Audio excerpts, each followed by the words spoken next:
election here in Florida with the new legislature. But yeah, I think it's important. I also think we have musicians. They should be able to play, and they should be able to do some of this stuff, particularly on these outdoor venues.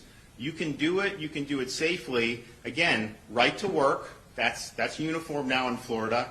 And so some of these people, we want to make sure they have an opportunity. I know some have been doing it, but I've had some folks ask me about certain restrictions. We didn't really have restrictions, but I think people were just concerned. I think you can get to yes on all this stuff, and there's certainly no legal prohibition for them doing fans. Yes, sir. Sorry, do you have any concerns that completely opening will lead to another surge? So here's what I think. We've had way more activity over the last 2 months than we did over the prior two. We've seen big declines. At the same time, this is a virus that has confounded a lot of people. We're prepared if we see an increase. We're not closing anything going forward. But I think if you look at our hospital capacity, if you look at what we did to marshal the latest medications, if you look at what we've done to help with all the PPE and the testing and everything, we have the tools for the thing. So yesterday I was with the president, and anytime you get near them, they make you do a test.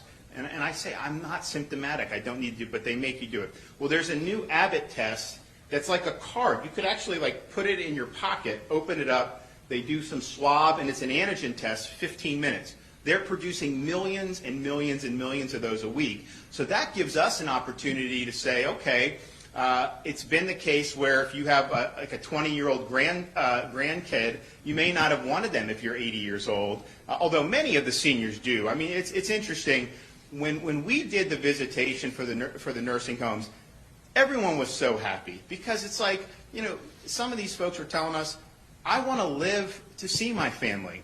And when some of the family members came with the PPE and the mask, some of the residents said, take off your mask, I want to see you smile. So sometimes we think we know what folks want and that they're all so fearful of this. I think people have taken proper precautions, but I think a lot of people really want to be able to live. But we have the ability, though, if you want, you could potentially have these 15-minute tests for younger people who are going to visit older relatives and really try to use the resources to make sure that the folks who are older can do as much as possible with protections. And so I think we're in a much better position now than we were in March and April, but I think we're even in a better position June. I mean, we built up what we needed to do. We never had hospital capacity overrun or anything like that. We were prepared. Right now, if you look at our hospital capacity, I think we have 24% of all beds are empty and 23% of ICU beds are empty. That's actually not a good thing for hospitals. They want to run